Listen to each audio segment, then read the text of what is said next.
नाज़रीन, मौजूद हूँ उन बेसहारा बलोचों के बीच जो आज 7 दिन से और तकरीबन 1 माह से ज़्यादा हो गया है तुर्बत से निकले हुए, बलूचिस्तान तुर्बत से आज इस्लामाबाद रियासत के पास आए हुए हैं अपने मुतलबात मनवाने के लिए। उसमें छोटी सी बच्ची है, उन्होंने पिछले दिनों फ़ीमेल पुलिस थी उनसे कुछ सवाल किए।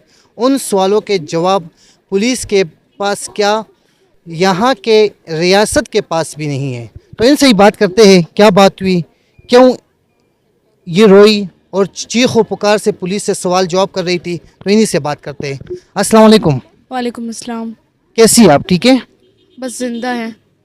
7 दिन से इस्लामाबाद में बैठी हो, काफ़ी ज़्यादा लोग हैं, 100 से ज़्यादा फैमिली है, कितना मुश्किल है? देखिए, पिछले हम मंथ से हमारा ये जो काफ़िला ये चलता आ रहा है।